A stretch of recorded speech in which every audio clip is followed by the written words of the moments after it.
You tell them I'm coming, and hell's coming with me, you hear? Hell's coming with me! Woo! Here we are. Late, up all night, college football. Like Godfather said, it's a little nostalgic. Sort of reminds me back in the day when we had up all night with MTV videos. Some of y'all may not be old enough to remember that, but those of you that are, you got to feel somewhat nostalgic, right? Just want to jump in here real quick, holler at y'all on this Friday night because we've never done one about this time on a Friday night, I don't think. Maybe on a Saturday night we did, but never on a Friday night. Just want to see how it would fly with y'all. We got lots and lots of information and sports stories on the transfer portal, as well as some other stuff that was brought to my attention earlier in the comments by Thunder OU Center. I forgot all about Sports Illustrated laying off half their company, and he's saying that the Florida Gators may be in trouble with the NCAA. I'll have to look that up. If you have some more information on that, Thunder OU Center, just drop in the comment section and we'll address it shortly, because it would do my heart good to see the Gators get chomped by the NCAA. And as I said already before, we got a bunch of people up in here already. We got the only right-wing Duck fan in the house, as well as Lloyd Brogdon. She's up in here as well. We're waiting on Killer Breeze to come in the house as well. He might come in here and hang out with us for a little while. Sooners Legend Podcast is in the house, as well as Fred Bagley. They have their badges and they're deputized there in the Outlaw Posse. We also have Mary Caroline in the house. Can't believe Mary Caroline's up this late at night, but I guess she is. I guess she don't go to bed with the chickens after all. Thought Lori said you went to bed with the chickens at one time. Godfather's got something going on about the Gators. Seems like the Gators might be in trouble. Let's look it up real quick for y'all. I didn't know the old Florida Gators were in trouble. I didn't know the NCAA even had any teeth anymore. I thought the Gators mascot had more teeth than the NCAA. Let's look it up real quick.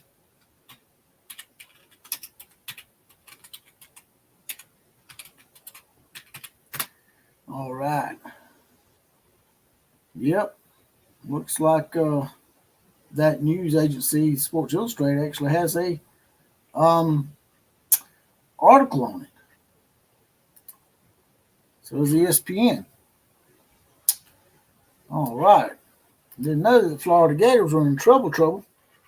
Let's see what we got going on here in the PMs here. Let's see if old Georgia Borge is going to be on. I gotta send him something real quick. Let me invite him to the podcast. All right.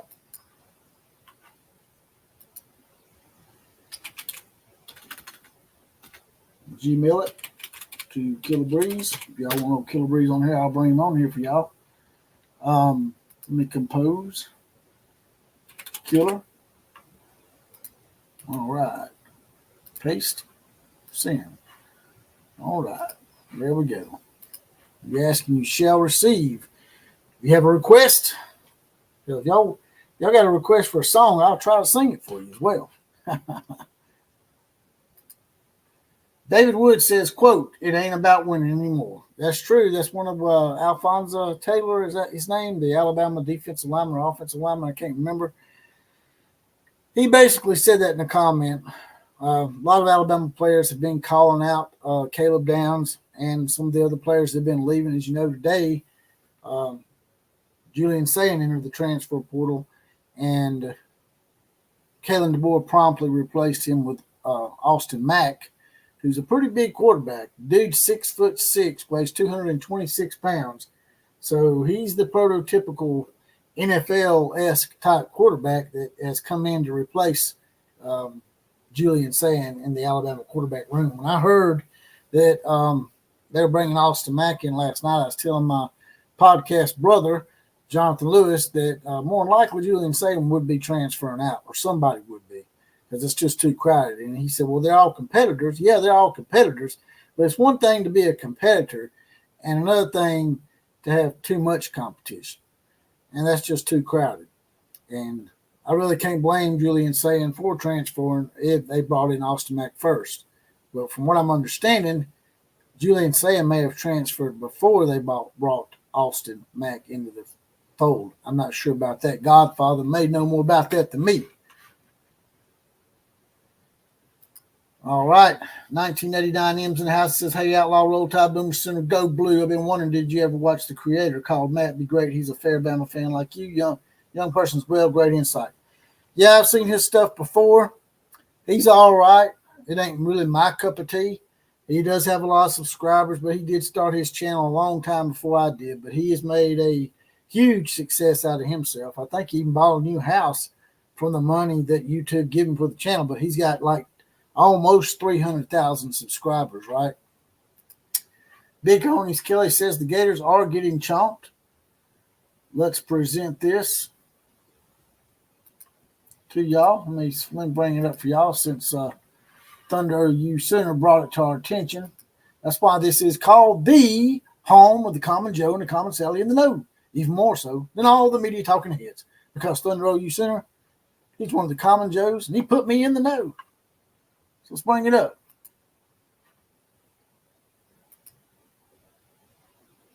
Y'all see that? All right. Let's scroll down. Y'all probably can't see it, so I'll read it out to you. The Florida football program is under NCAA investigation regarding its recruitment of quarterback prospect Jaden Rashada. Rashada signed with the Gators in 2022, but was later released from his national letter of intent after his lucrative name, image, and likeness package with an independent collective reportedly worth more than $13 million over 4 years fell apart. We have been and will continue to cooperate with the NCAA, says Florida spokesman Steve McClain. Of course he's going to say that. We hold ourselves to high standards and excellence and integrity on and off the field because we allow the NCAA policies about maintaining confidentiality. We are unable to offer additional comments. On Friday, the Tampa Bay Times Associated Press obtained the NCAA notice of inquiry that was sent to the University of Florida President Ben Sasse on June 9th, notifying the school that the NCAA was going to be investigating. The Gator Collective has since been shut down, it says here. So, seems like Florida's in a little trouble over their recruitment, but I don't understand where the rules lay. I mean, it doesn't really seem like Florida done anything wrong. I mean, Texas A&M and Michigan and Alabama and Ohio State and Oklahoma and Texas and USC and all these teams, Notre Dame, they're all doing this, to me, probably the same stuff, just not as blatant as Florida was doing, I guess, or wasn't as secretive. Because let's be honest, these universities are funneling money. Their boosters are funneling money to these NILs through supposed sponsors. Like, for example, I like to use Tuscaloosa Toyota here in town as an example. An Alabama booster wants to give money to said recruit to come to Alabama, but he can't do it because it's supposedly against the rules. Well, then he'll just send the money to Tuscaloosa Toyota and let them give it to the recruit. And then he comes to Alabama and plays under the guise of having an NIL collective or whatever you want to call it with Tuscaloosa Toyota, with the money being funneled to him from a booster. The godfather of the SEC says they have no right penalizing any school. Not right now, they don't. You're right. There should be no punishment right now. I mean, hell, everything's a free-for-all anyway, right?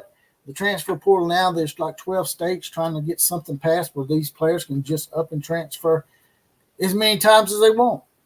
And that's just not realistic. You're not giving these young men a realistic view of what it's like to work in the workplace, especially in the field that they're trying to get in, which is the NFL. The NFL doesn't allow you to transfer every year. And they were like, well, if the coaches can leave, why can't the players leave? Well, the coaches can leave, but the coaches have contracts and they have to pay buyouts. So if they don't want to make them sign contracts, then make them have a buyout clause when they come here and waste university's time.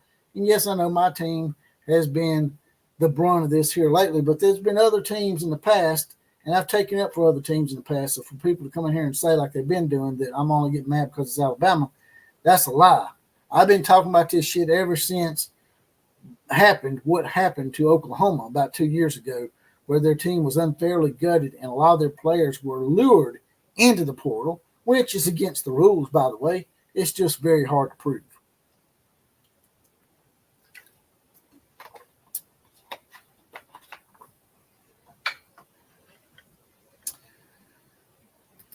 David Wood says FSU tampered with defensive end Gilbert Edwards. This year he transferred back to South Carolina.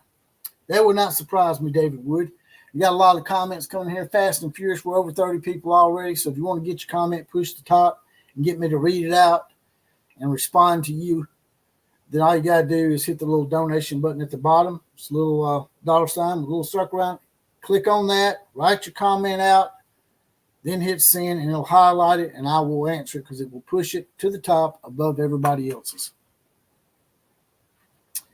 Now, let's see what we got here. I've got a lot of tabs up here for y'all. I want to share a lot of stuff for y'all today from 247 Sports. But here's another one that Thunder OU brought up. Seems like we have some massive layoffs at Sports Illustrated. Publisher of Sports Illustrated is laying off much of their storied magazine's entire staff. First reported by Front Office Sports came less than 24 hours after publishing. The Arena Group announced a significant reduction in its workforce comprising of 100 employees. Does that mean they're laying off 100 people, or do they have to decide which 100 to keep? Let's see, scrolling on down here, it says this has been another difficult day and what has been a difficult 4 years for Sports Illustrated, blah, blah, blah, blah, blah, blah, blah, blah, blah, blah, blah, blah, blah, blah. The only thing I got from this is something that Ryan Thibodeau, a.k.a. Y'all know who Ryan Thibodeau is? I don't know if I want to give his alias away. Does anybody in this room know who Ryan Thibodeau really is? Do we know Ryan Thibodeau's alias or not? It's a trivia question for y'all. But Ryan Thibodeau is the one that brought that up to me today about Sports Illustrated wanting to do an article on the one they call Con Time, Deion Sanders as the Sports Person of the Year. Let me ask y'all something. When was the last time a Sports Person of the Year went 4-8 in their chosen sport, or, performed as poorly as that person did in his sport? It'd be like a gymnast coach coming in and their team not even getting a 9.0 in a gymnastics meet throughout the season, and then they're considered the spokesperson or woman of the year, or sportsman or sportswoman of the year. How do you get sportsperson of the year going 4-8? I mean, it's not like he went out and done a bunch of humanitarian efforts. It's not like he went out and raised a bunch of money for cancer. What the hell did Deion Sanders do to get that accolade? And that's exactly why Sports Illustrated is going down the tank. That's exactly why they're doing this. Sink it. Because they want to patronize to the vocal, perverted minority out there. Stop doing that shit. People catching on, the worm's turning, people getting where they're not afraid to voice their opinion and being afraid of the woke bastards out there. Killer Breeze, I sent you a invite. I don't know if you got it or not, but I sent it. Lori said she was wanting to see your old sexy ass skunked up beard.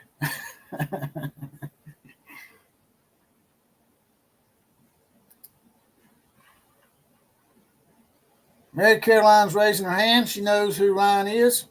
Ryan Thibodeau. Do inform us, who is Ryan Thibodeau? Who doth he be? Who heart Keith beeth? Let's see what we got here. We got Matt Duran in the house. That's a new name up in here. I like to hit those new names when they come up in here. Matt Duran says, USC fan here. Your takes about SC are okay at times and make me laugh. However, Trojans are on the come up, and you know it. Fight on. By the way, that reminds me, I was almost forgot. Matt reminded me. My store is up now live. And I'm going to go back in and change some of the prices on the stuff. But Rhino 26 and others that have been hitting me up about a store, my store is live now. If you go on my channel, there's a place on there for store or browse my store. And I actually got Don't Be a Skill Shitter shirts up with a silhouette of Linky Boy doing this right here. Plus, I got Outlaw of College Football shirts and other merchandise as well with the logo up there on the shirts that says Outlaw of College Football. If y'all want to check that store out, get your Skittle Shitter merchandise to give Matt Duran a hard time. And if you don't want to do that, if you just want some Outlaw of College Football logo stuff to wear out and about and feel like you're an outlaw, then by all means, buy one of those nice little shirts off there. But I am going to go in and discount some of those shirts, just so y'all know. Some of them is $21.99, $22.99, $26.99, on up to $47 for like a hoodie or some shit.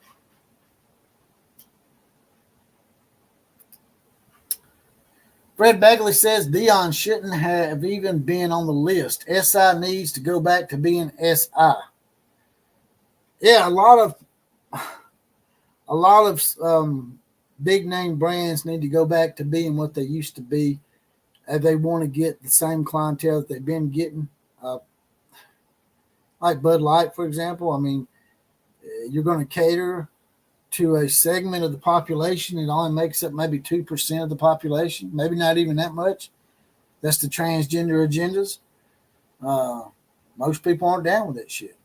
Even, the LGBTQ community, some of them's not even down. They want to drop the T out of that and not be associated with transgenders because they're taking, a lot of lesbian women and gay women are very good athletes usually.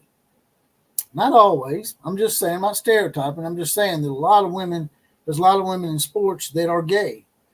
And these transgender men are taking the rights that gay women have fought for, as well as just regular women. So, transgender agendas is really something that pisses me off. I got even some politics drawn up here today because I've been promising that to people for a while. A lot of my fans have been telling me that I need to start dabbling in politics a little bit as well. And I might just do that here in just a second. Do you get one for free? I don't know about all that, but I can have a contest or something probably and give one away for free. I'm not quite as rich as you are, Godfather. You shouldn't leave nothing for free. You the Godfather, man.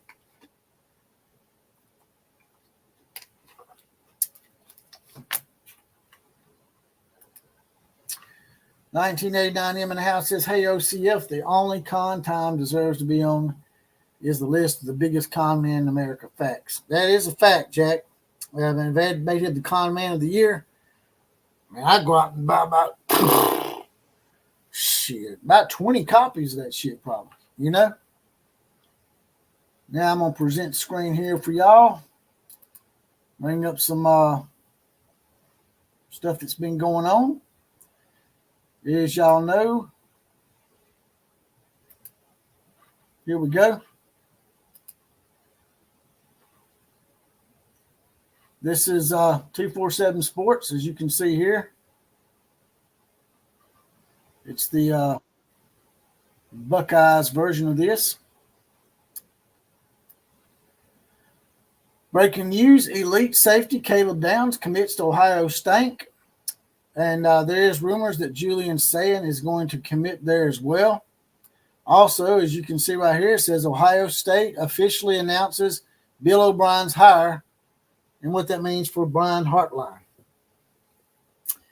Bill O'Brien being hired may be a big thing for Ohio State, and that if they're trying to get Julian Sayin, that may be a big plus for Julian Sayin if he's wanting to leave Alabama to go to Ohio State, along with the sellout that they call Caleb Downs. Bring Killer Breeze in the house.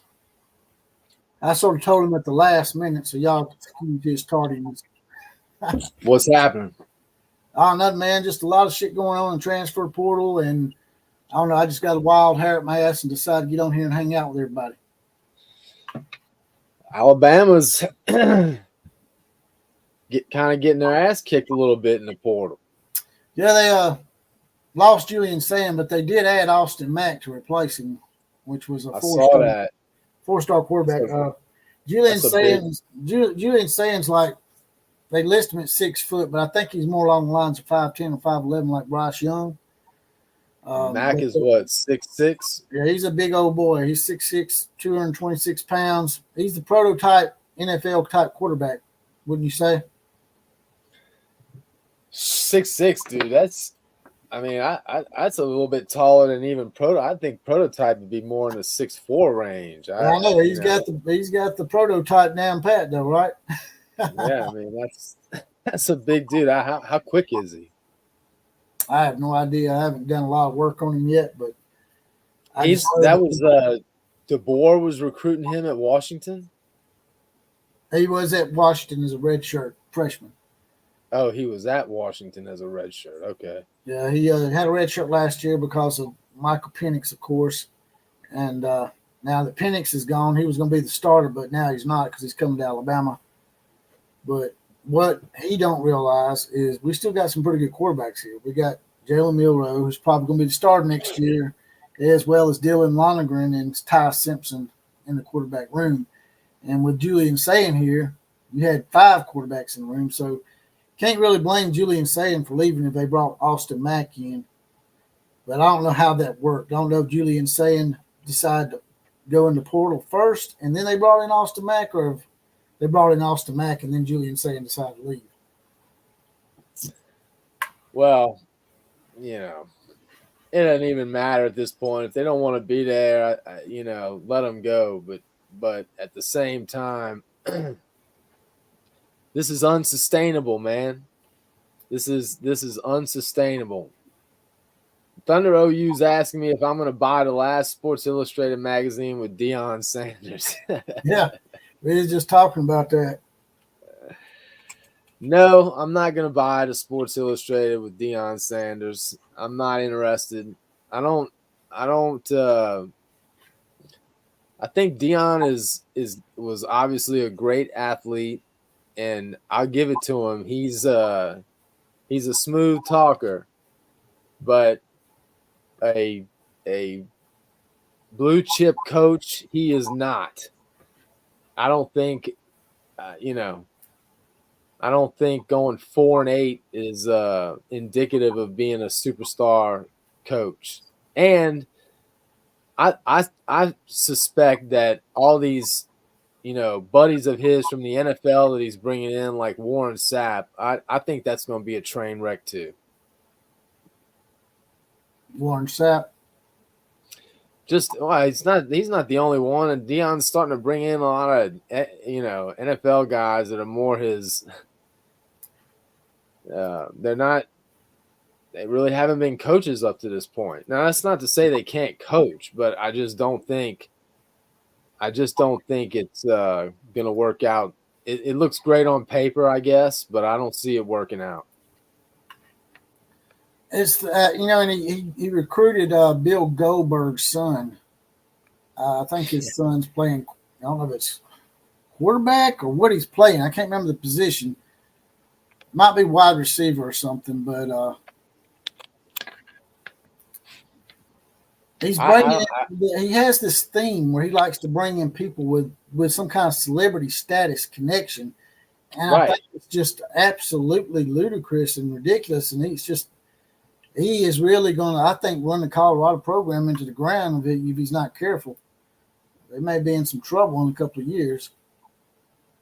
Yeah, I that's what I'm saying. He doesn't. It just seems to be one big. I hate to even use the phrase publicity stunt, but man, it kind of reeks of that, It doesn't I think he thinks if he gets some famous people, that's going to make it to where they play well or something. Just I'm because sure he does think. I'm sure he does think that. he thinks that But because he always thought really highly of himself as being a very outspoken celebrity type. Well, he can't. He can't get away from the fact that he's gonna have to prove it on the field. So far, he has not done that. I just don't. He hasn't recruited for shit out of high school. He's got the number one transfer portal class, I believe, but you know how I feel about that. I'm not sure that that's the way to build a championship program.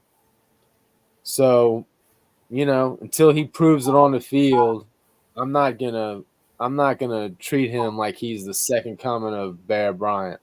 If you see any donations, let me know because I got the screen off where I can't see them. I will.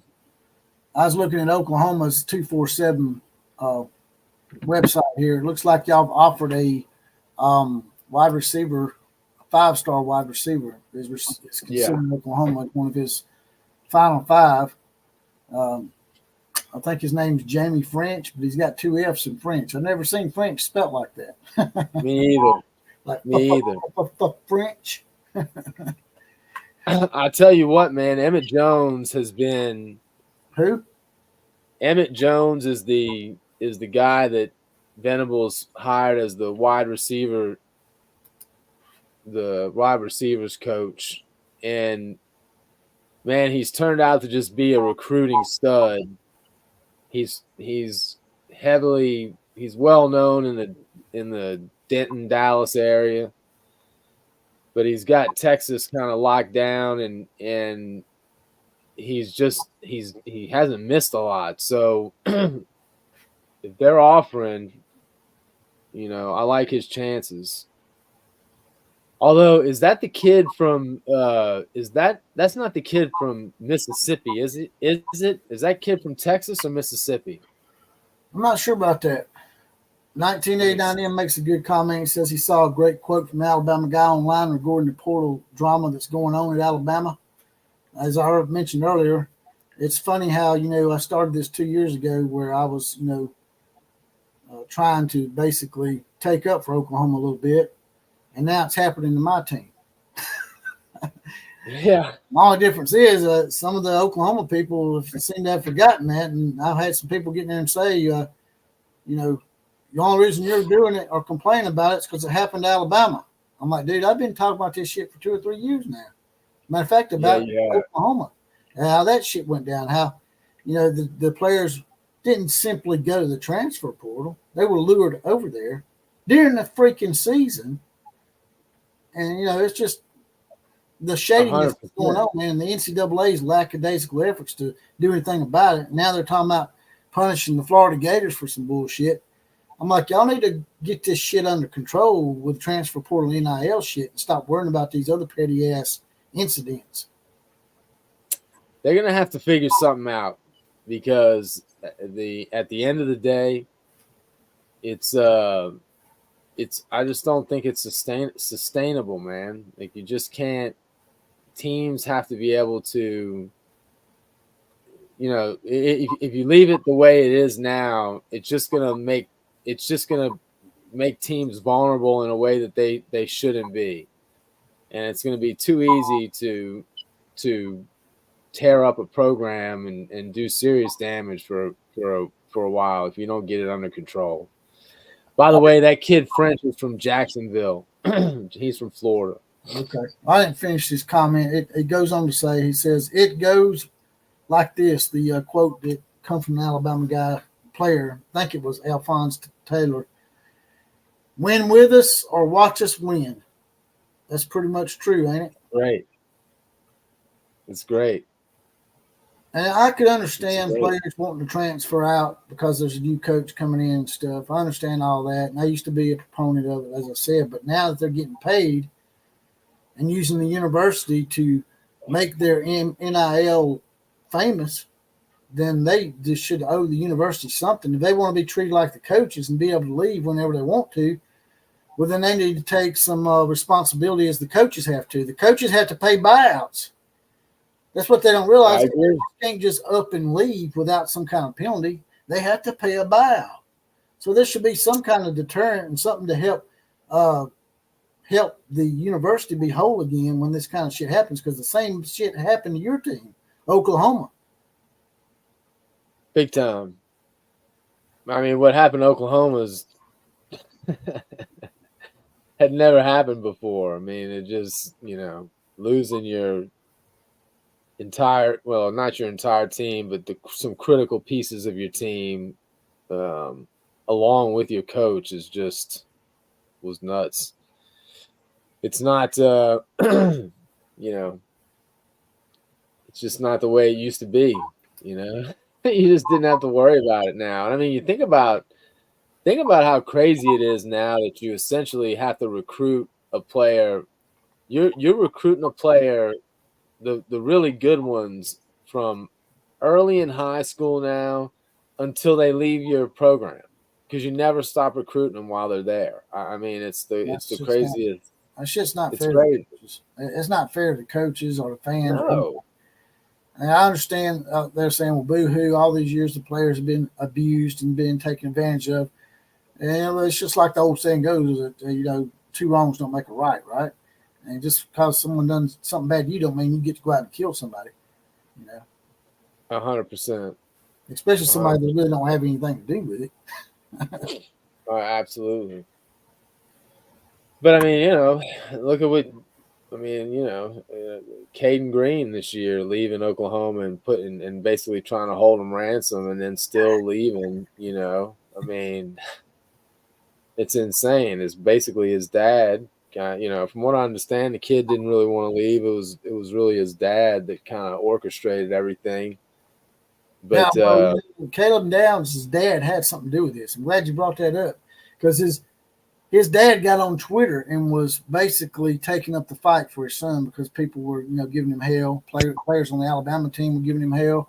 Malachi Moore, who was I think a defensive back on the same side of the ball as Caleb Downs, was giving him hell. And his daddy got on and went on a rant and yada, yada, yada. And the only thing I got out of it was that Caleb Downs can't fight his own fights. They want to be treated like adults, but then when some shit goes down, they go and tell daddy, and daddy gets on there and takes up for him. Why can't Caleb Downs get on there and speak for himself? You have these damn relatives that they're too much in the mix, man. I understand taking up for your kid, but you got to let him grow up too, right? Oh, absolutely. It's but man, that's kind of what isn't that really a microcosm of the generation today? I mean, they're those kids are not they're just not as, a lot of them are not as emotionally mature as kids of the same age when we were growing up. I'm convinced of that. They're put on a pedestal now, more so. They're rock stars before the rock stars. That's part of the problem. That's part of how they get to where they are, is because they've never, had their ass kicked. It's just been coddled since day one. Well, it'd be like an aspiring musician playing a couple of gigs at a bar, and then all of a sudden they decide, I deserve to be on the stage with Aerosmith or some shit. Kind of deal. Hey, as someone who used to play in a band, I have seen that disease firsthand. I figured you'd like that. That's why I threw that analogy. I was hoping you'd catch it.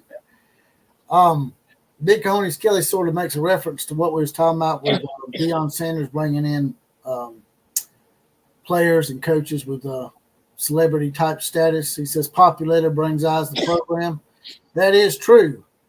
But when you bring eyes to the program and you start going 4-8 every year, sometimes those eyes turn to mean eyes and they start grilling the hell out of you. And I guarantee you, when the shit starts hitting the fan hard on Deion, he's going to have a meltdown at the press conference. You watch, he's going to have a huge meltdown next year or 2 years from now. It's going to be epic. And the other thing too is, it brings eyes to the program, but if it's bringing eyes for the wrong reasons, that's not necessarily a good thing. And just like Lincoln Riley Look how all of that hype that left with him when he slithered out of town in the middle of the night from Norman and went to SoCal. Look how he was riding so high. You look at him now. I mean, he's losing his hair. He's gone gray. All of that popularity, all that hype, all those eyes that were on him, that shit went sideways quick. And the same thing can happen to Deion and Colorado. Bagman, let's try and talk some smack real quick. I like to interact some smack every once in a while. He says OCF is drinking Glacier Freeze Gatorade. Actually, if you can actually read this right here, not saying you can't read, but I don't know, maybe you can't. But Niagara? This is Niagara water, and what I did was I spiked it with some C4 powder that my son uses to work out, so I could come in here and work your ass out, Bagman. Bagman likes to bring the heat. Yeah, he does. He's good at it. I'll give him that. He's pretty good old boy. Bagman said, I can't read. I can tell. I mean, he says Bagman, but ain't it supposed to be Bagman? I mean, is it like a multitude of y'all at the keyboard right now? I mean, why are you such a... I would have thought. Why do you get to be a plural form of Bagman? Why is it that you get to be a plural form? Is it like a bunch of y'all taking turns at the keyboard? Does it take 5 or 6 of y'all to keep up? It takes 5 or 6 of them to keep up with the likes of Killer Breeze and myself, I reckon. They need their own posse to keep up. When you going to join the posse, Bagman? Bagmen? I keep wanting to call it. Yeah, Bagman. That's kind of unacceptable. We need to get you saddled up and deputized. Yeah, did you see Big Cojones with his badge? Fred Bagley. Who else is in here with a badge tonight? Killer Breeze. Bagman, you can't really come around here and start throwing the heat that you throw around, man, without a badge. I'm not sure. Center Legends Podcast has got his badge. All it takes is a little join button, next subscribe button. It's $2.99 a month, 75 cents a week. It's just a half a bottle of this Niagara water right here without the C4 spike.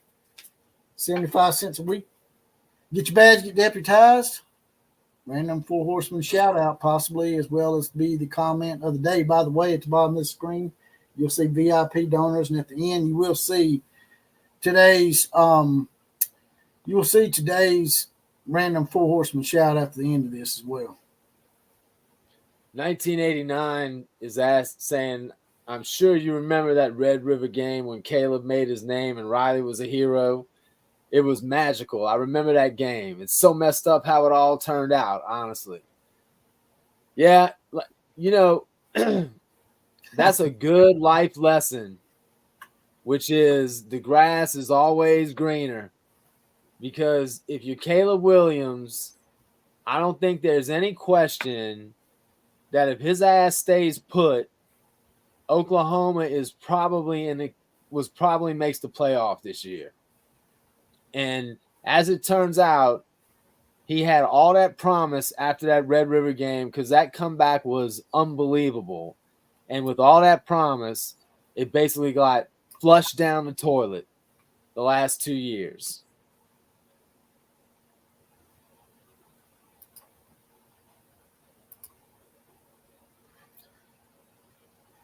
I did this for our Oregon people in here. Only right-wing Duck families in here early. I don't know if he's still in here, but it seems here that Oregon is in the running for the nation's #1 athlete in the 2025 class.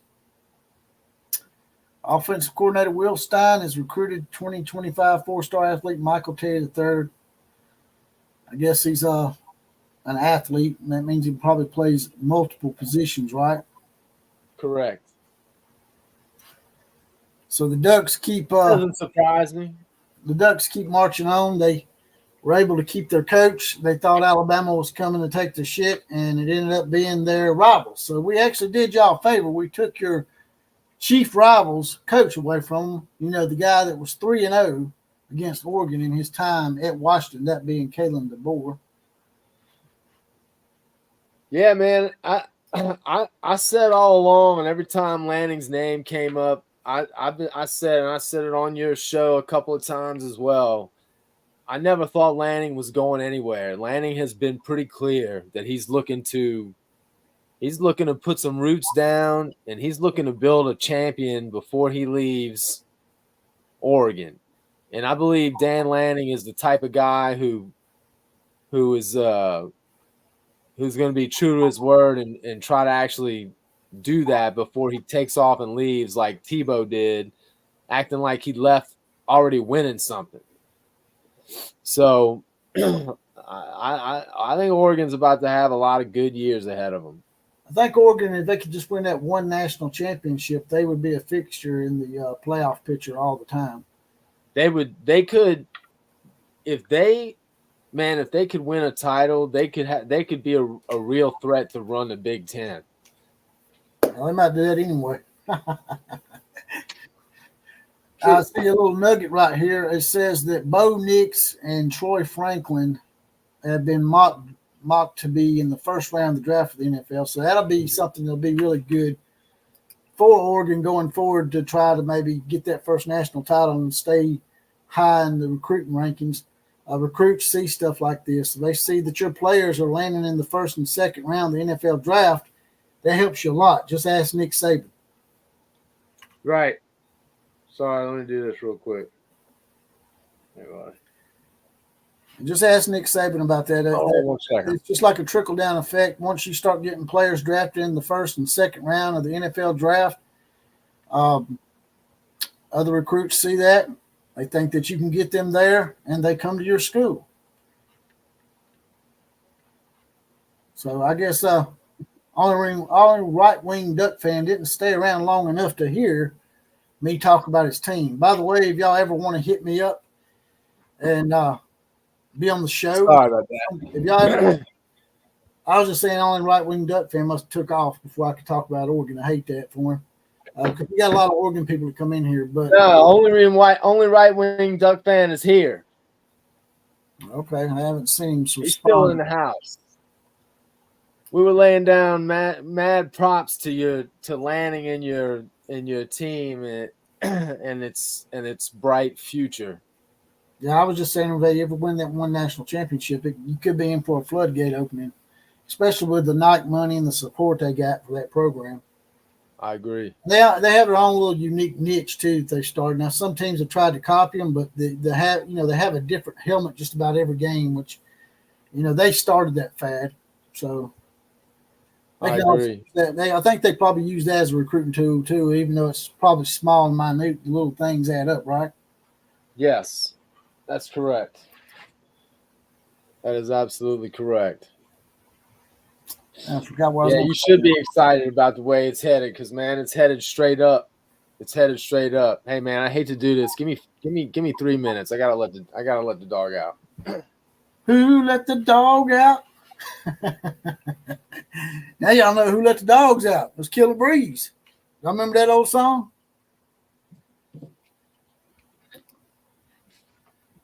Storm 4601's in the house. Always good to see Storm. He has his badge. He's been deputized. He's in the outlaw posse. Love when I hear they're just 18 and 19 years old. When my old man was 19, he was fighting his way across Europe with Patton. Ha! Exactly. And I've tried to tell people that. I'm guilty of it myself. I'll call them a kid sometimes, just out of habit. But, man, these aren't kids, man. And when you call them kids, it gets in their head, and they think to themselves, well, I can just do stupid shit and get away with it, and I'll get a pass. And it usually is applied to athletes. As much as I hate to admit it, athletes get that kid label and get that pass because your normal 18, 19, 20-year-old young man or young woman are in college and having to do stuff like adult, some of them working part-time jobs just to keep going to school, because not every one of them have scholarships, right? And like I've told people before, man, if you're old enough to vote for the president and you're old enough to serve in a war and kill somebody, then you're absolutely a grown man. If you can vote for the president and serve in a war and kill people, you're not a kid. You're a grown-ass man. And I just feel like it enables these athletes, because usually they get that pass. Nobody else, other 18 and 19-year-old people out there in the world that's not an athlete, don't get that same pass that the athletes get. And that's why they're the way they are. They are not amateur athletes anymore. They are now paid professionals. And paid professionals get paid money for services rendered. That's as simple as that. And when you don't render services, you don't get paid. And if you get paid and then breach, you owe that money back. So something has to change. And feeling sorry for them and that all that you know, because look, I my feelings have changed on the players. You know, I didn't always feel this way because they weren't getting paid like this. But that's right. I mean, man, you know, the money almost makes it even worse. Like, you start investing in these kids and you pay them all this money, and then they just up and leave just because somebody else says I'm going to pay you more money. That's bullshit. It sets them up for unrealistic expectations going into the NFL, because the NFL people ain't going to put up with that shit. No. You got to stay at least 2 or 3 years with a team before you can leave usually.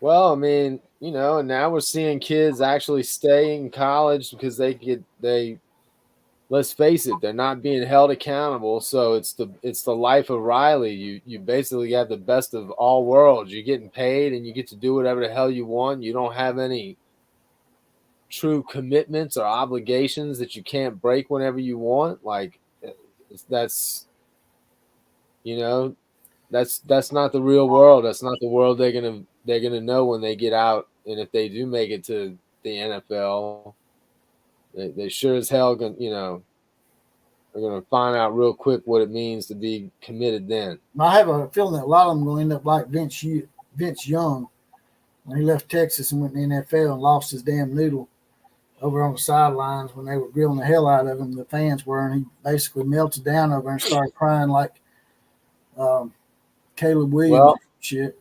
And I lived in Austin when Vince Young was at Texas, and I can tell you with 100% certainty that the entire time Vince Young was in Austin, that dude didn't have to do a damn thing. People picked him up and shuttled him around from appointment to appointment. He never had to worry about keeping his own schedule. The dude could barely read and write, and that's a fact. And so when he got into the real world and all of a sudden people were just sucking off of him, you know, sucking his money out, and nobody, you know, all of a sudden has to be accountable for himself. He couldn't handle it. And I'm pretty sure he's broke now. I don't think he has the money that he had. It would not surprise me. I mean, I'm sure Texas will take care of him in some way, but Ricky Williams is another one. I see Thunder OU Sooner bringing up Ricky Williams. Same thing. Yeah. Same thing. He wanted to smoke pot, right? And then they wouldn't let him, so he left. He was in Austin. It was the same thing. They shuttled him around. They catered to his every need. So he had unrealistic expectations of what the real world was going to be like when he got to the league. 1989M says, fellas, the SEC and the Big Ten is going to be insane this fall. It's going to be a bloodbath. Well, what's the word on Jim Harbaugh? Where's the Jim Harbaugh watch at? Is Jim Harbaugh officially out at Michigan? And if he is, are y'all going to hire Sharon? Although, here's the thing that you got to wonder with that situation in Michigan. I think Jim Harbaugh is a smart guy, and I think he's brash. So I think he has no problem doing things that, you know, that as long as he's going to benefit from it, I don't think he cares. So I wouldn't put it past him to be interviewing to throw everybody off, because the thing that I can't get my head around is, why are you worried about getting immunity from being fired if you're really thinking about leaving for the NFL? Yeah. That just Why? doesn't make no sense why you would even go through the trouble putting that clause in there. If they That's don't what give, I'm if they saying. don't give him what he wants, maybe if they don't give him what he wants, then maybe he is going in there. Well, but or But maybe LA has already said if they do that they're going to really frown on that, and they're going to be after Michigan big time then. Or maybe he has no intention really of going to the NFL. I mean, he will if he has to, but his real intention isn't to go. Maybe he's just threatening leaving, especially after they just won a national championship, so that the university will give him an immunity clause just to try to keep him around, And maybe he's actually using the NFL to get out of free jail card, which, I mean, it's kind of a brilliant move if you think about it. He's not a dumb guy. He just plays dumb sometimes. No, because Michigan, he say he intentionally looks off into space and acts goofy on purpose. He says it's sort of like a persona that he wants to portray. that's what I'm saying, man. I that's what I'm saying. I wouldn't put it past this guy to do this. It's like a politician, man. He just tells you what you want to hear, huh? Yeah, and I think if he really wants to stay, but he thinks his ass might be in trouble, obviously the entire Michigan fan base wants him to stay, right? I don't think anybody wants him to go from Michigan. So this is a great way to get the university to. I've had some Michigan people actually tell me they want him to go. They want him gone. They feel like he embarrassed the university. They think Sharon could run the program, but I'm not too sure about that. I know he's an Oklahoma guy and stuff, but I don't think he's ready for that job. They love Sharon. They love that guy. Tears and all. Thunder OU says every SEC team needs to put horns down their helmets when they play Texas. Thought that was pretty funny. That would be pretty funny if they had like a little sticker on the back with horns down. That's pretty good. That would be really bad for them. I saw where the Texas basketball coach had a meltdown over that shit in Central Florida. Did you see that? Central Florida. Oh, yes. Yeah, that's true. They beat Texas in a basketball game, and during the handshake thing, they were all going around doing this shit right here. Yeah. It's like you said, man. It's like you said. What did you tell us for Texas fans to do if they want this shit to stop? Stop acting like you care, man. Exactly. Don't let people know it bothers your ass. Right. If you just never would have, if they never would have ever made a big deal about it, it would have been, some people might have still done it here and there, but it definitely wouldn't be as big as it is now. But I'm going to tell you right now, the second you admit to some Sooner fans, you don't even just admit it to one. The second you admit to just one Sooner fan that doing this bothers you, brother, I can promise you every Sooner fan you ever come across the rest of your life is going to do that every time you're around. So it's too late now. It's too late now. Nobody's ever going to believe that it doesn't bother them because they've made it so painfully clear that it drives them crazy. I just don't understand. I mean, I'm almost at loss for words how easy they're making it. I'm like, it sounds like some shit that you would have to separate two first graders in elementary school, man. They're just so childish to get mad about something like that, man. I can't believe that shit. You don't understand that if you've never seen it firsthand, and I lived in Austin for 13 years. This fan base and this university thinks that they are above the fray, that they are above everybody else. Things are a different set of rules apply on the 40 acres in Austin. So to dovetail right into Darth Iskanis's question, wasn't it Tom Herman, the one that started making the biggest stink about the horns down? No, man. They've been crying about this for the last shit, for as long as I can remember, they've been crying about this. It drives them crazy. Well, Darth also backs us up on what we was talking about earlier. He says it sets up the players for unreal expectations for life, not just the NFL. If they don't make the NFL, they think that they don't have to work for anything. That's right. That's why. And that's the comment you was talking about. A lot of them haven't done well. Their administration is the one that pushed for that to be a penalty. And what I don't understand is why they made it a penalty. Why did the Big 12 go along with that shit, man? Well, the Big 12, Texas was always the big. At the end of the day, the Big 12 always did what Texas wanted them to do. That was just the way it was. Oklahoma had some pull just because they were the team that won the most. You know, they had their brand in terms of winning football was just a better brand. So they had some pull too, but it wasn't like Texas. Dude, the amount of money that runs through the University of Texas is on another level, man. I'm not saying this to kiss your ass or anything, but Oklahoma fans don't act silly over silly shit like that to me. I've never seen them act anything silly like that, man.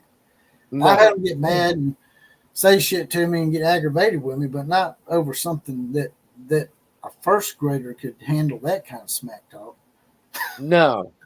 Well, you know, Oklahoma's takes a lot of pride in being down to earth. Jeff Payton says that Texas and Oklahoma fans are no different than Alabama and Auburn fans. That is true to a degree, but I'll give Auburn one thing. I don't remember getting upset over something that silly. You know, if you poison somebody's trees and kill a landmark, I can see them getting a little aggravated because they've been doing that shit for a number of years. That's probably the silliest thing they've ever done, but I would still put Texas right up there as being the most childish fan base out there if they're gonna get mad over something that simple. Well, the Aggies are pretty weak too. Don't forget about them. They're goofy as hell about all their dumbass traditions too. They be like hollering all sorts of crazy shit, man. They're so pregame where they're all connected. So some kind of shit pregame where they're all connected behind each other. And they're making some kind of weird ass noise. I don't know what shit's called, but they used to have it in a cliff.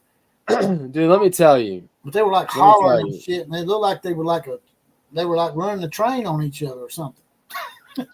My youngest brother, when he was graduating from high school, he had a really good friend of his came from a long line of Aggies. One of them was a 12th man in the 80s.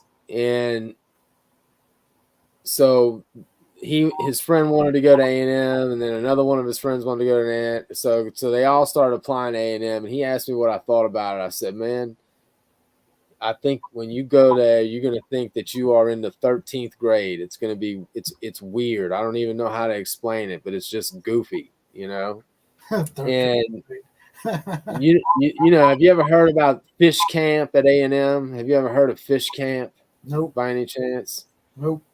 So fish camp is a orientation that they make all incoming freshmen at A&M go to, where you basically get taught in the goofiness and gay ass traditions of Texas A&M, like the stupid shit that they do on the stands at each class. The freshmen do, you know, whoo, or whatever the fucking, you know.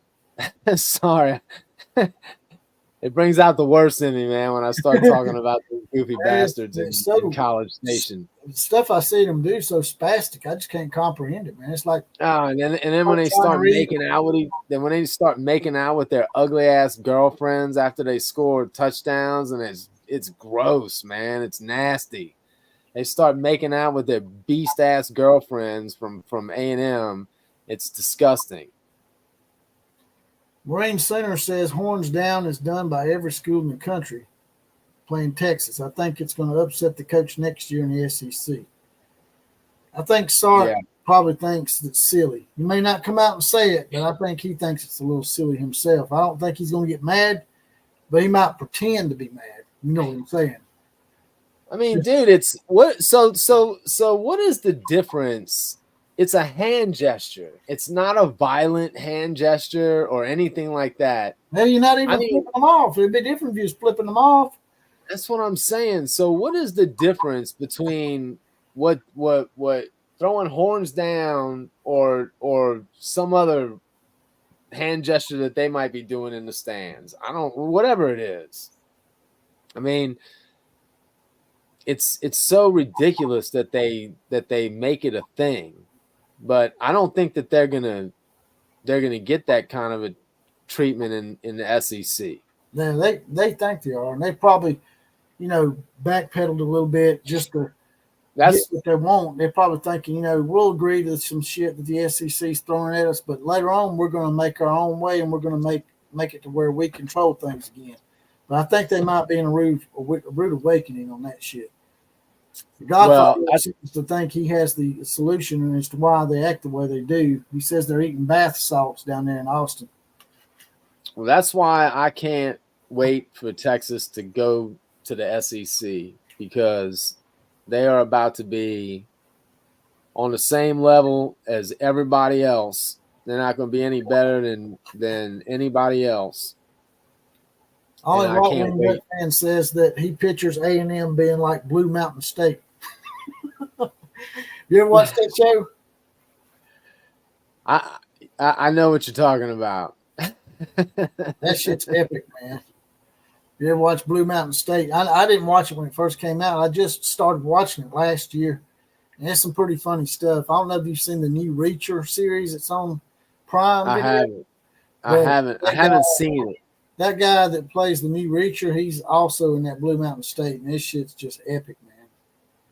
It's like watching Animal House, except in a series of some sort. It's just crazy stuff, man. It's pretty funny.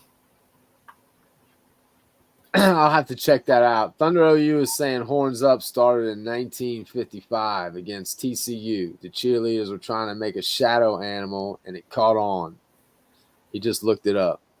That's interesting. OU Center also said something up here earlier that I didn't get a chance to click on, and he was talking about the Horns Up sign is also the sign for devil worshippers. It's goofy. It's goofy.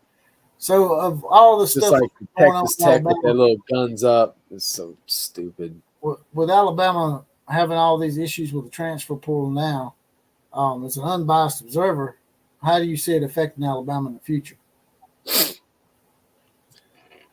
Dude, you know how it is, man. It's all about winning, right? So if DeBoer comes in and wins like he was winning at Washington, then I think it'll be a little bump in the road for Alabama, you know? I think literally if he comes in and goes 10-2 and shows that he's, he might even do better than that. But if he comes in, go ahead. I was just going to say, if he comes in and starts winning right away, I just don't see Alabama dipping a whole lot, you know. Now I will say this: the one thing that I do think is a legitimate, issue, at least in the beginning, is that, obviously there were a lot of kids that wanted to go to Alabama because of Nick Saban. I mean, I think that's fair to say, I mean, he was the best coach ever for the last 10 years that he was at Alabama. He was the best coach that had ever coached, and he was still coaching. So they were getting kids that were coming just for him. So, that's going to change a little bit for at least a little while. But if Kalen DeBoer starts winning and is contending for, national championships fairly quickly, then it's going to be Alabama. There's no difference. It's Alabama as a national contender, and that brand is bigger than the coach. So I think they're going to be fine long term, but obviously there's a little fallout. I think what it shows me is that it doesn't matter who you are, no matter what program you are, it's a big deal to bring in a new coaching staff. Well, And Ohio State seems to be becoming the Northern Crimson Tide because they've taken Caleb Downs. It looks like they're going to get Julian Sayin too. really, I don't understand why Caleb Downs went to Ohio State. I figured he'd go to Georgia, but I think that the heat he was getting down here was so great that his father may have talked him into going to Ohio State so he wouldn't have to face Alabama next year. Because, Georgia and Alabama play fourth game of the year. So Caleb Downs would be coming into Tuscaloosa. That would be a hornet's nest. Wouldn't you agree? I do. I mean, that would put a lot of pressure on Caleb Downs if he had stayed at Georgia. I think that the blowback that him and his father have gotten off this shit made him go to Ohio State because they don't want to deal with Alabama next year if they don't have to, at least until they play them maybe on a neutral site in a playoff game or something. That's interesting. I don't know, man. It just seems like Ryan Day and Ohio State have lost a step. Maybe I'm wrong. I mean, it's not like they have lost a step recruiting. I mean, they always recruit. They always have great recruiting classes, but they just don't seem to be as tough as they once were. So Lloyd Brogdon thinks that Alabama's going to go 20 years before they win another national championship. I don't see that happening. Not to be mean or anything, but not everybody goes as long as Oklahoma has. Just because Oklahoma's went 23 years without one doesn't mean it's going to happen to us too. You see what you did, Lori? You see what you did. Listen. I wasn't going to take any shots, man. She took the first one. I was just going to say, man, between my sweetheart bringing the heat and Mark Vigil jumping in there on your ass, like, what's going on with my Sooner people, man? This is the outlaw of college football who has been the one consistent ally of the Oklahoma Sooners program. What are y'all doing, man?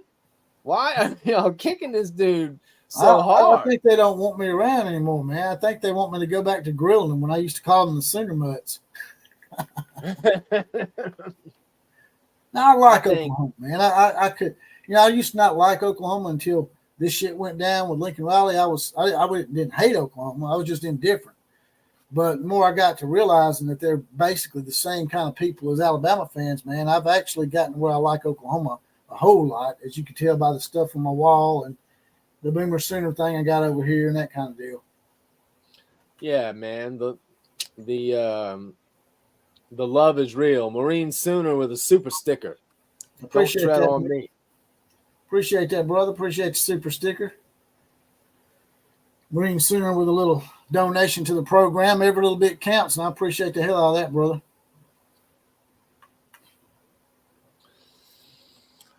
Yeah, man. It's Jeff Payton had a question for you earlier, and I missed it. I don't know what I done with it, but if you want to ask Killer Breeze, if you want to ask Killer Breeze another question about Texas and Oklahoma's entrance into the SEC, go right ahead, Jeff. Ask him again. I'll try to get it up there for you. He might have done left.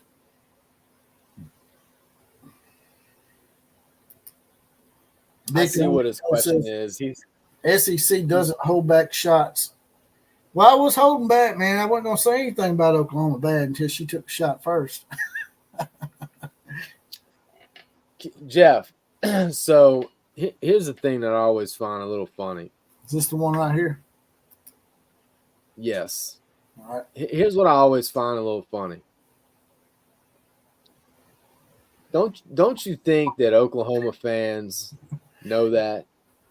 Do y'all really think that true Oklahoma fans think that any program, I don't care who you are, including any of the current SEC teams that would join a new conference like that we know it's going to be different, man.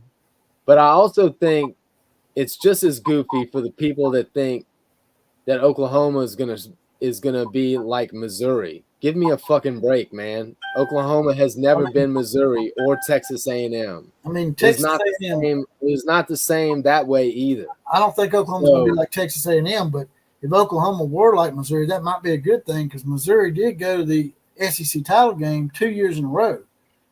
But okay, but that just proves my point even more. My point is when Missouri was in our conference, we whipped their ass 90% of the time we played. Exactly. So and Missouri had to play a full SEC schedule, and they still made it to the SEC title game. Right. So I understand why you say that because it's one of these things. And keep in mind, I graduated from LSU, so I'm very familiar with the SEC. I've been to damn near every stadium in the SEC, so I know what the SEC is all about. Well, which is why I've been pushing for this. I've been wanting Oklahoma to be in the SEC ever since the Big 12 lost when Nebraska and Missouri and A&M left, and it just got weak. You know, I'm an SEC guy myself, but I've been telling them, for Oklahoma and Texas to come in this coming year may have been a saving grace for them because the SEC is going to have a lot of new head coaches and a lot of new things going on with a new playoff system, all that other stuff, NIL, transfer portal. I think this might have been the best thing that could have ever happened to Texas Oklahoma for them to succeed quickly in the SEC is all this turmoil with the coaching changes, NIL and transfer portal. It sets up rather well for Texas and Oklahoma. I would agree. But the other thing, too, is that keep in mind that there was a time the SEC has always been a good conference, but it was not always head and shoulders above everybody else like it is or it has been for the last 15 20 years. It just wasn't like that, and there was a time when the Big 12 early on was a tough conference. Nebraska was good, Texas was good, really good. Texas was really good, Oklahoma was really good. Then you had other good programs like A&M and Kansas State, and Oklahoma did fine in that conference. So I just don't see Oklahoma coming in. I think there's a lot of people that think Oklahoma's going to come in and go 3-8, like 3-9. I just don't see it. It's not going to happen. It's not going to happen. Bagman's coming in here with some rather mean shots. He said Lloyd's actually a man. Hey, dude, and don't be messing with my woman like that. Big Cojones Kelly's taking up for her. He said, bag plural, watch your mouth.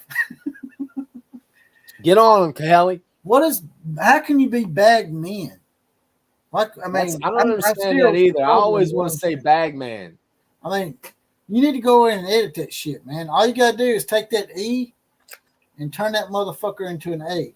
See, you made me cuss, man. You made me say a compound cuss word, man. now I'm going to get limited ads all because of you, bag man.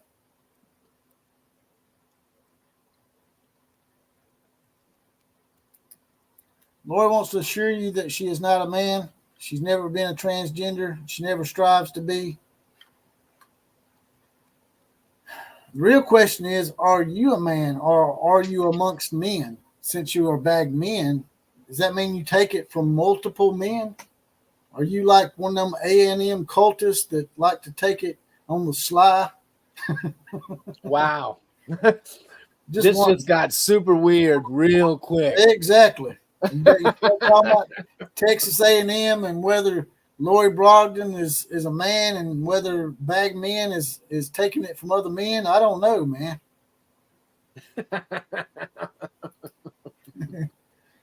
Bring the heat, man. Bring it. We want that heat because I'm going to throw it right back at your ass. Let's see what we got going on over here. We got some back and forth between Darth Iskanis. I would love to know that name. What does Darth Iskanis say? What's the meaning behind that name? Is that a character from something that I don't know about? Darth Iskanis. What is the origin of your unique name? Correct.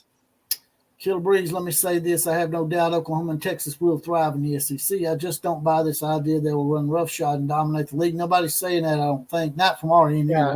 I have heard those people from Oklahoma and Texas, like especially Texas people, have been saying they're going to come in and take over because they beat Alabama in one game. They may be in for a rude awakening, but I haven't really heard any Oklahoma people. I've heard a few, but not many, saying that they're going to come in and take over. But let me say this too, because I want to be real clear about this as well.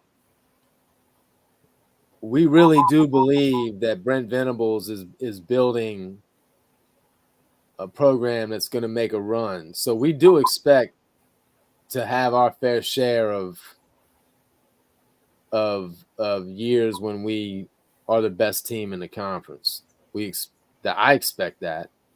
I don't think we're going to dominate year in and year out, win conference championships all the time, and you know.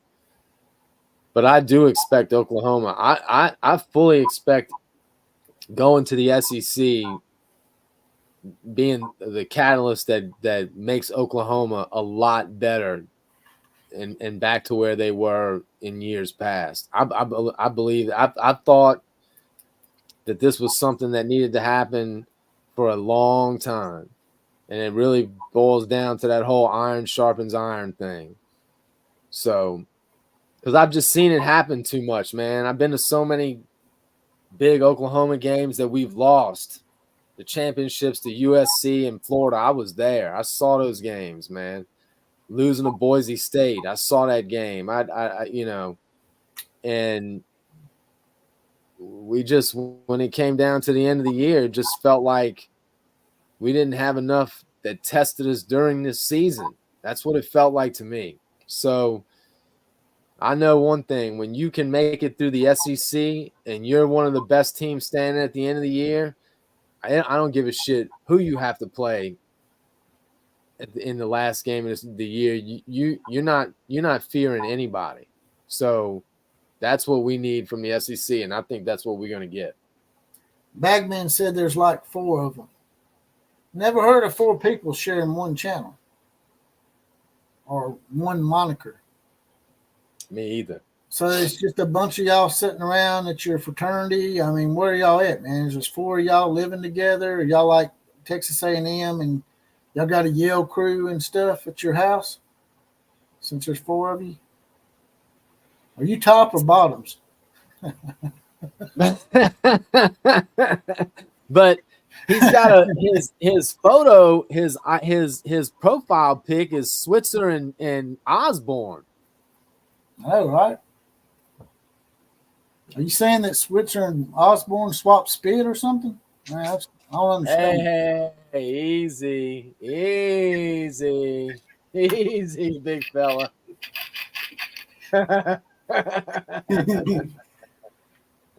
I can't have you talking about the king like that. I cannot have that happen. And that's not happening on my watch. Hell no. King liberal. Here he's a liberal. I heard he was a liberal for real. Another super sticker from Marine Sooner. Thanks, big brother. Darth Iskanis says his name is a very mundane story. I started playing on MMO in 2012 called Star Wars The Old Republic, and I used a random name generator for my name, and that's where I got it. So it's a screen name for I guess some kind of a video game type deal. I should have figured that out, actually. Marine Center, as you said, with a $1.99 super sticker. Appreciate the hell out of that, brother. Every little donation keeps us up and running. Keeps us out of the poorhouse. Bagman there's no way Bagman is part of the Yell crew from A&M. No way. No way. I can't believe that. Might be something That would be worse. so disappointing. Might be a part of the Sandusky Second Mile Foundation. Oh, God. That hurts. Zinger. That sucks, man. Zinger. That sucks for them. 1989M says, hey, guys, here's a random thought. It's awesome to go up on YouTube and pull up the full broadcast of older college games from the 90s with Keith Jackson.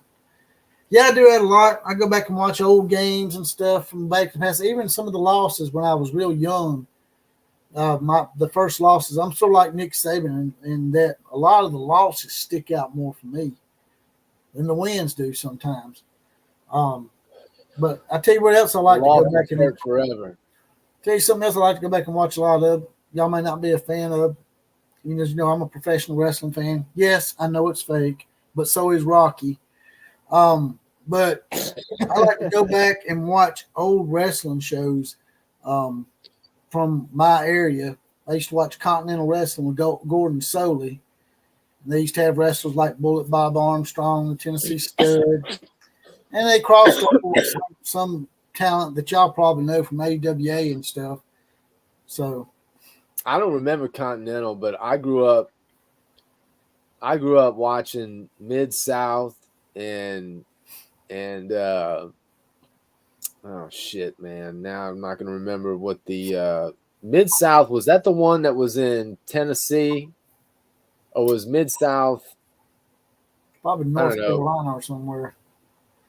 Probably Tennessee, Carolina area. I think it was Tennessee. And then I used to watch what was the one in Dallas with the Von Erichs? God dang, man. I don't remember the names of the leagues. But anyway, I used to watch. I was a huge wrestling fan for a long time. Darth Iskines has just gifted an Outlaw of College Football membership. Oh, nice. You made someone happy for at least a month. Because when y'all gift those memberships, I think they expire after a month, and then they have to re-up. So just to let you know. Nice work, Darth. We appreciate it, man. If someone gifts you a membership, if you want to keep it going, you have to go in after the 1 month is up, and you have to re-up on your own.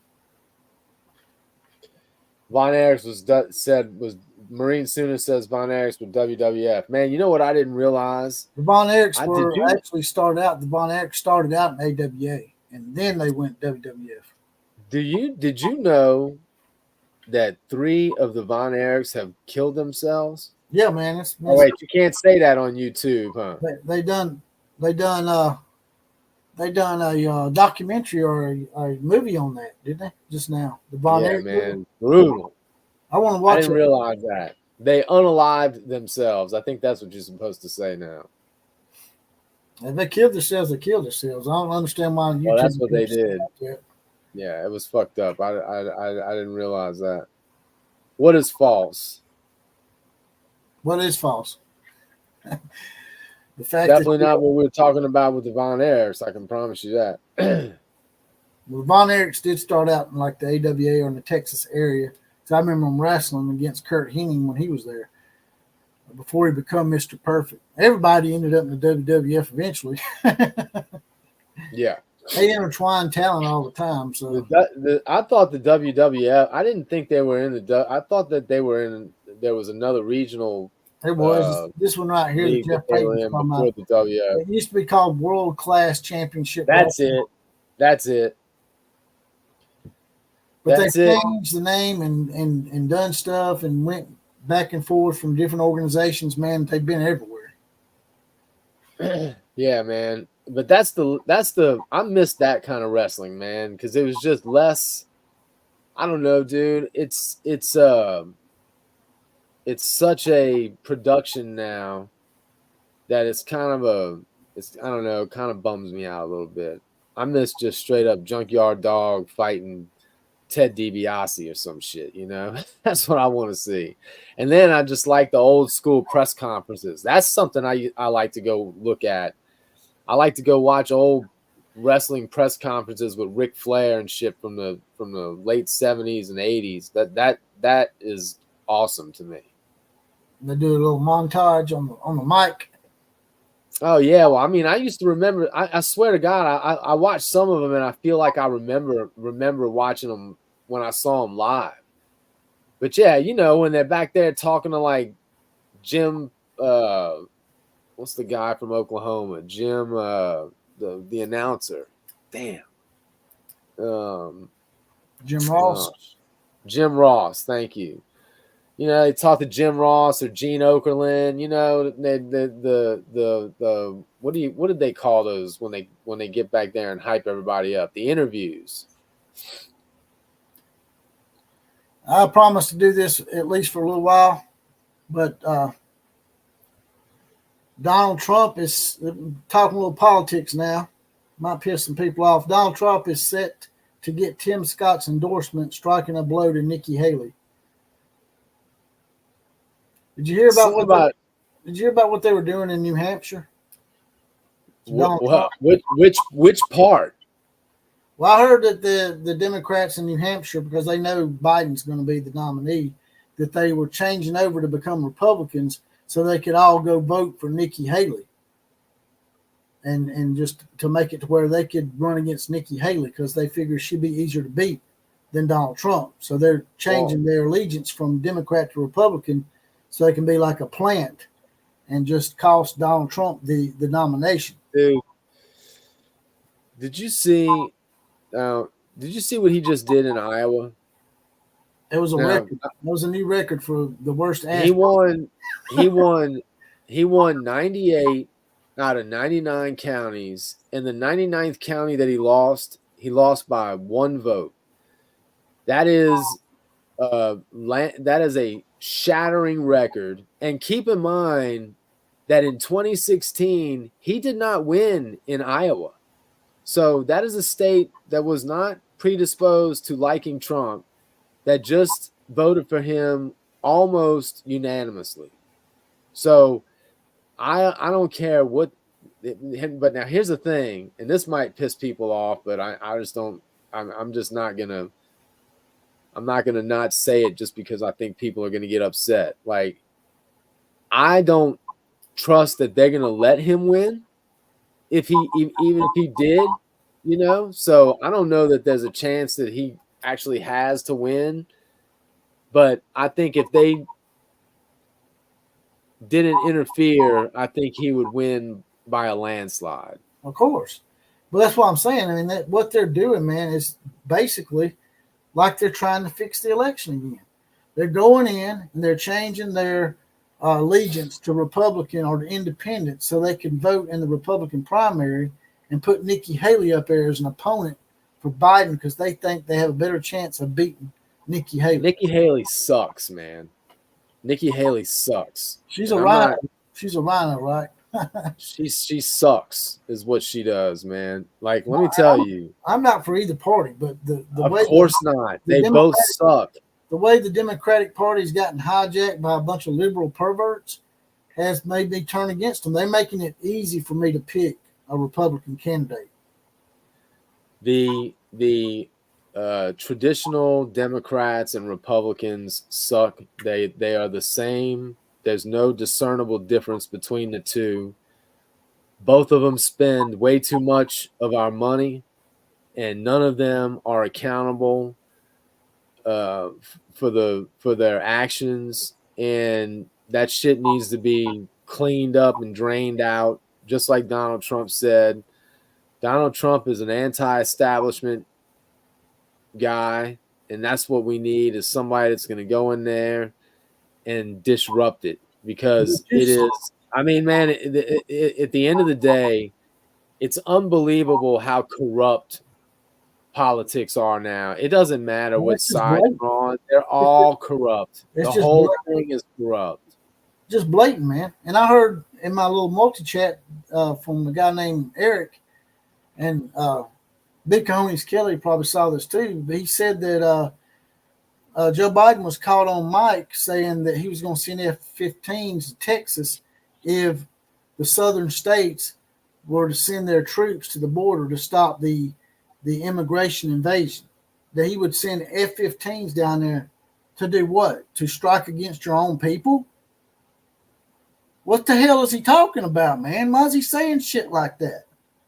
Dude, I mean, have you heard that? Have you heard about that? I did. Who knows why they say any of the shit that they say? Honestly. I mean,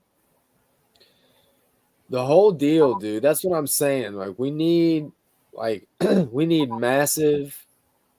massive change, and we need a massive overhaul of the whole thing. The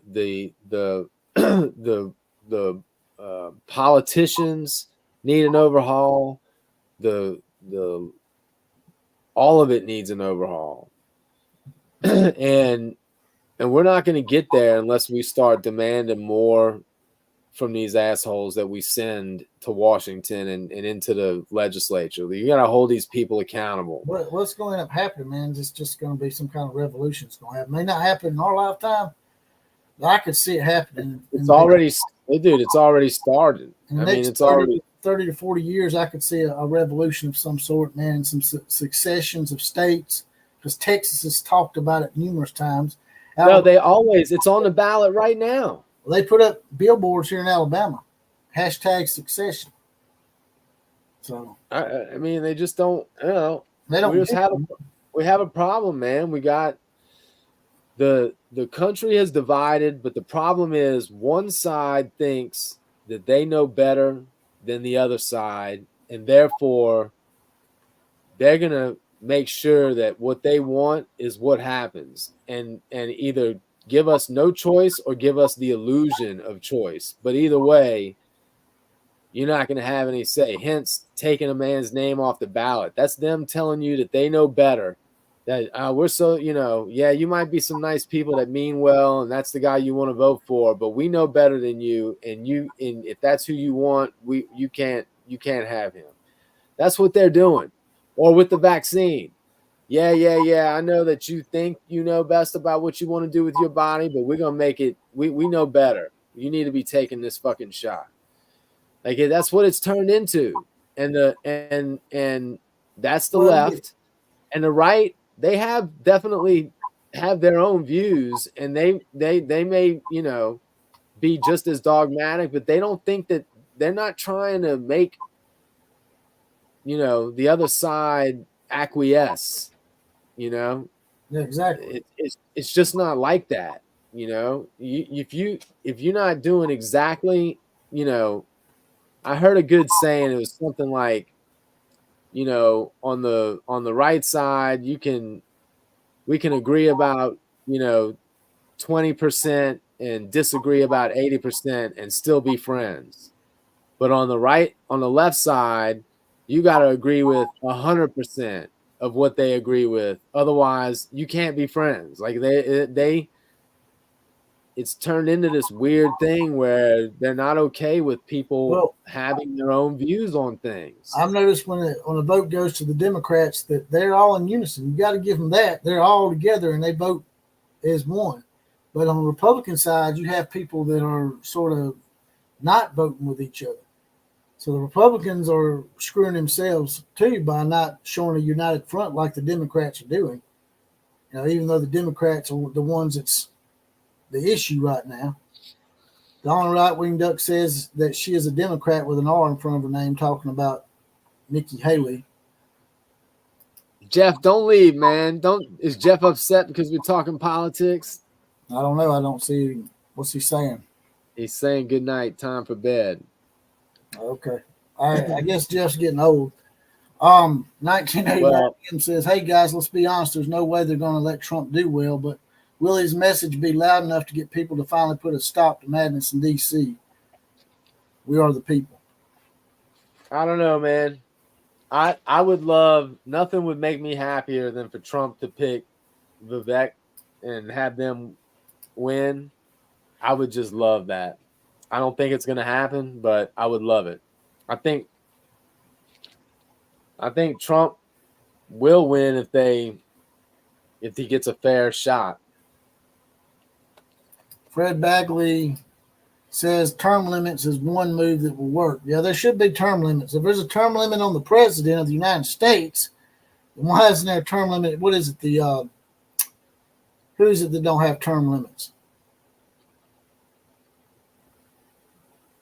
None of them have term limits, the Senate or the House. Okay, so the House of Representatives and the Senators don't have term limits, right? No, they serve.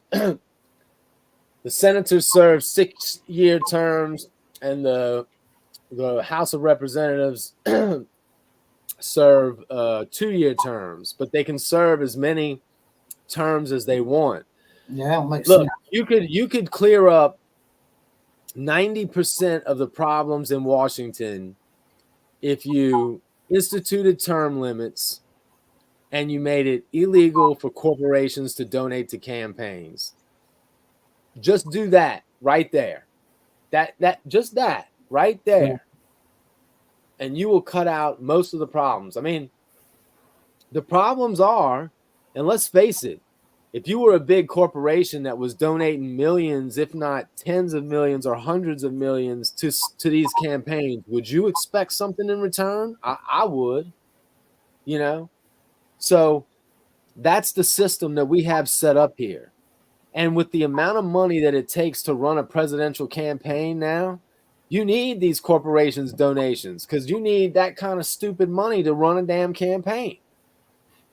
But if you would just cut that out, then you wouldn't have these politicians coming into office owing these favors that they can seemingly never repay, because they just constantly get more and more and more and more. I mean, if you think about it, the government serves the corporate interest over the individual. It's crazy, man. Big Homies Kelly said you need to get rid of the lobbyist.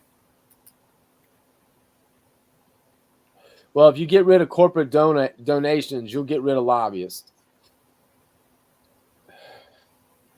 Because that's why they're there. Thunder OU Sooner says Joe Biden said if you don't vote for him, you're not black. That's probably the most. Yeah, Joe Biden says a lot of things. You know, they've called him on mic back in the 70s saying a lot of racist shit. He is a racist. He is a racist. He's just playing them up. Well, I try and tell him, like, y'all trying to call me a racist, and I'm not the racist. I'm trying to enlighten y'all and let y'all know these people are using y'all just to get what they want, and then they're going to forget about you once they get in office. Yeah, dude. He's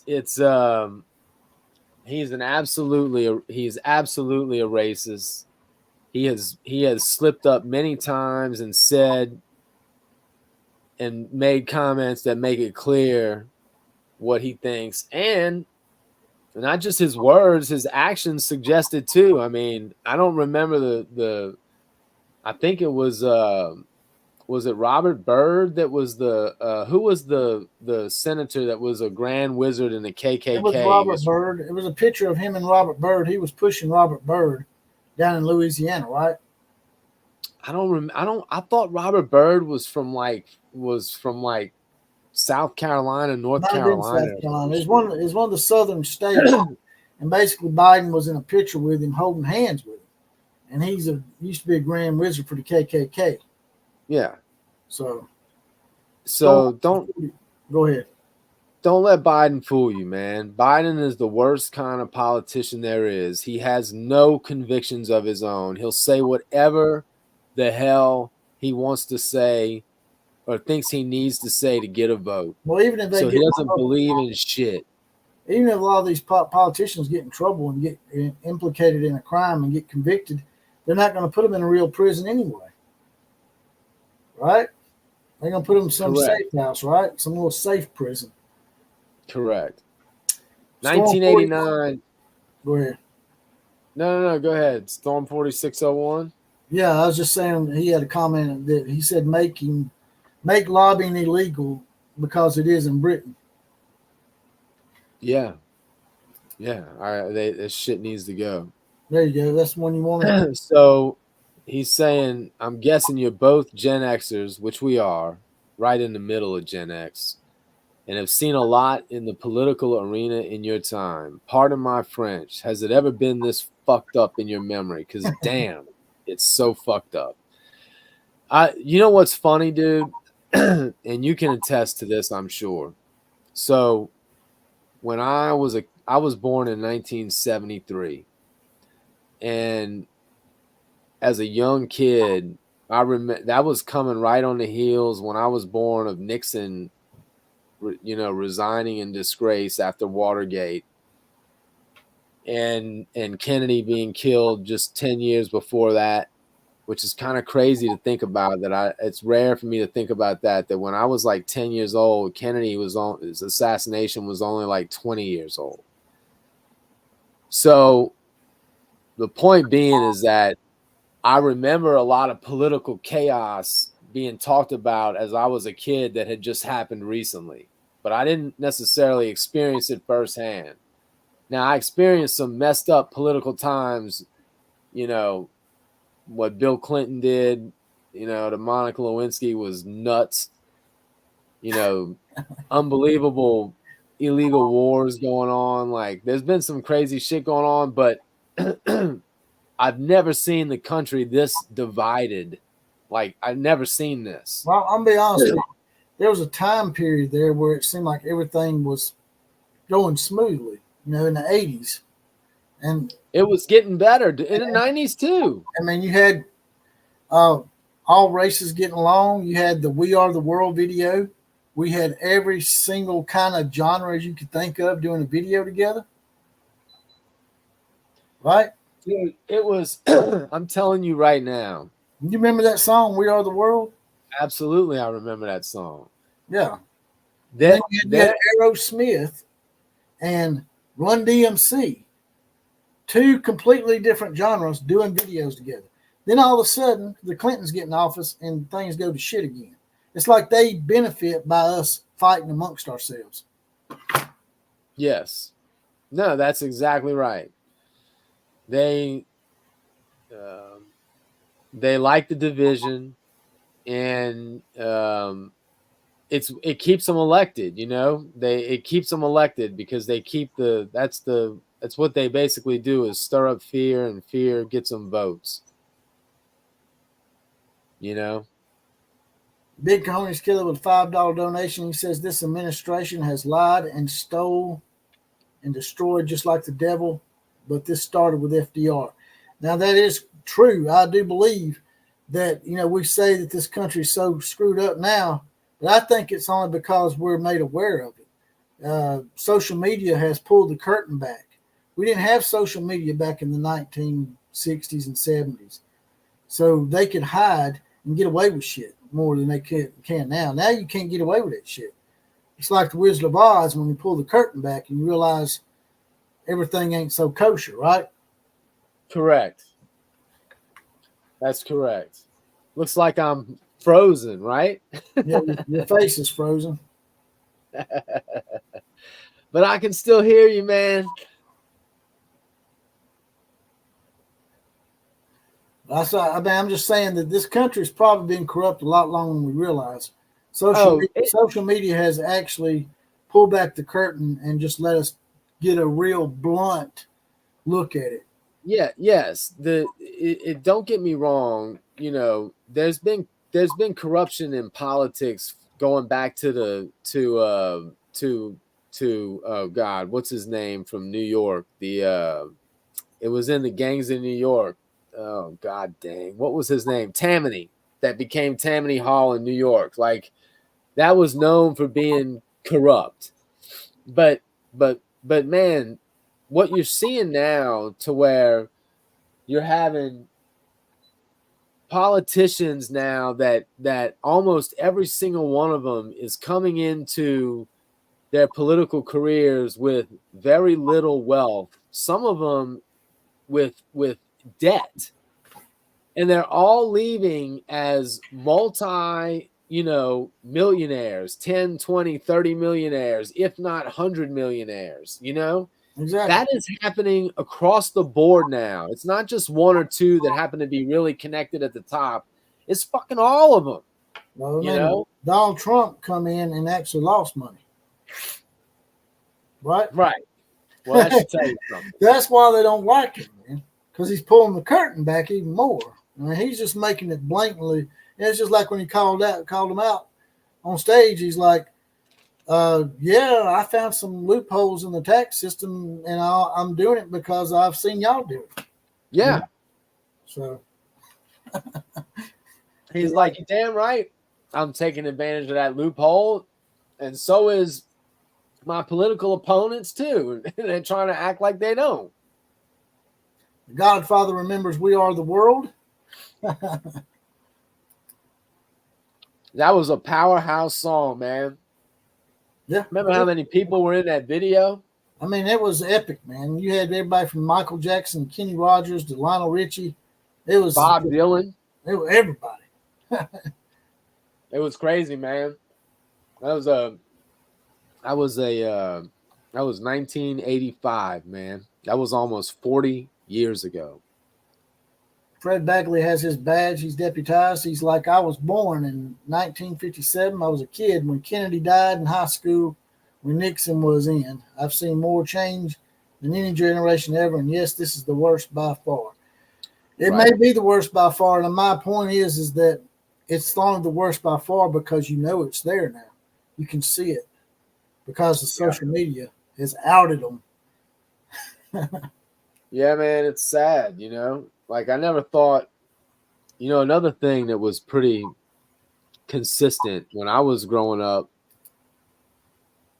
you know, patriotism, everyone loved the United States of America, especially, man, we were just coming out of the Cold War, or we were actually in the Cold War early in my childhood, and then we came out of the Cold War when I was about 14 or so, and everybody loved the United States. It was the United States versus everybody else. There was no question. And I never in a million years thought that I would see young Americans, young kids, teenagers, you know, kids younger than that, openly talking about hating the country and wanting to be a socialist or a Marxist or a communist country. That is flipping crazy to me. They don't really know the definition of it. That's the problem. They just say shit and go with it. They're like parrots, man. They just mock what they hear. You know what I'm saying? Yeah. They really don't know what that socialist means, man. I don't think they really know what's going to happen when they get that. It happens and then it comes and they don't have as many rights anymore. They're going to realize, like in countries like China and Saudi Arabia and Iran and places like that, man, some of the stuff you do over here, it'd get you killed. For example, if you're gay and they find out you're gay over in them Arabic countries, they will throw your ass off the top of the building. Oh, that's what I'm saying, dude. They will kill your ass in a painful way. You know? And that's the other thing. John Ritchie talking about half his generation doesn't know what a woman is anymore. I just want you to sit in that for a second and think about how fucking crazy that is. It's sort of crazy, right? He made a point about Andrew Jackson. He thinks the corruption started back after Andrew Jackson, but it's more obvious corruption since the 19th century to the earliest 20th century. That's true. Andrew Jackson, to me, I read history, man, he was one of my favorite guys to read about. Andrew Jackson. He didn't even have a high school diploma and become president of the United States. And my favorite story about him, man, is back, you know, when Spain had Florida, right? And the damn Indians kept coming over the border in Georgia and killing white people. So he told them, he's like, man, if y'all don't keep them Indians over there in Florida under control, we're going to do it for you. And needless to say, they didn't keep them under control. And Andrew Jackson went down there and took Florida. He just took Spain's shit. It's like, all right, we're going to solve this shit. And I know the Indians had it rough and there's a lot of bad shit done to them. But I think sometimes people forget that the Indians did some bad shit too. Hey, man, it was a wild, you know, time. And the land was being domesticated. And that was, you know, that wasn't an easy thing to do. There's your comment. Half my generation doesn't know what a woman is anymore. Just think about that. Like, John Ritchie, he's a young guy, so he can speak to that. I think he's in his early 20s. So he's a puppy. We're trying to teach that puppy right from wrong right now. I think John Ritchie already knows. He's got a good head on his shoulders. 1989M says, hey, guys, to your point, if social media has provided the ugly view into the truth, can it also provide the gateway to create a call to come together to stop the madness? Let's hope for that. I don't know if it can at this point, man. I think it's too screwed up. I think we need a reset. I think we need an asteroid to hit the Earth or some shit. Yeah. I don't know. I don't know if it can actually be. I don't know if social media can be fixed, man. I really don't. Like the incentive to keep people engaged is clearly extremely valuable. Think about the money. I think if social media can fix what's going on, can social media fix it for us? But my whole point is no, I don't think it can, because I don't think you can get it to stop being used the way it's being used now. Yeah, because you have them pushing false narratives and algorithms on you, like Google and Facebook were doing, and Twitter. They were basically only giving you the information they wanted you to have. So, and that's why Elon Musk has become a very important figure in this world. So yes. On right wing duck says women have zero rights in many places. That's right. Once again, they want it to be like that. They want to take up for Palestine and all them other countries over there, but I still don't get that, man. And I'm not a big proponent of fighting Israel's battles either. Don't get me wrong. But if you're going to go over and help Ukraine, then why wouldn't you help Israel? I mean. Well, look, I will be the first one to admit that I am not an expert in Middle Eastern political history, but I do know this, that if everyone in the area refuses to take you in because they're scared of you, maybe that means something, you know?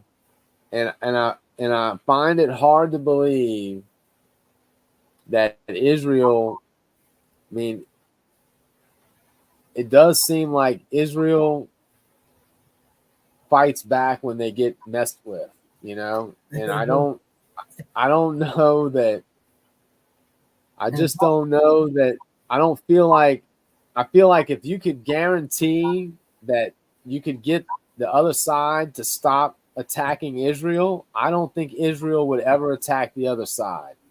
But I can't say the reverse is true. Well, the Palestinians want land that, to me, I don't think really belongs to them, right? And, Israel's not that big to begin with, so they really can't give much more land away. I mean, I don't think Israel's much bigger than the state of Georgia, right? So they're not, but there does seem to be some concessions that Israel could make. I mean, and I don't think, from what I understand about the way the Gaza is kind of handled, it does seem like that could be better, So I don't feel like, I'm not trying to ride the fence here. I really believe that both sides at this point have done things that they shouldn't have done.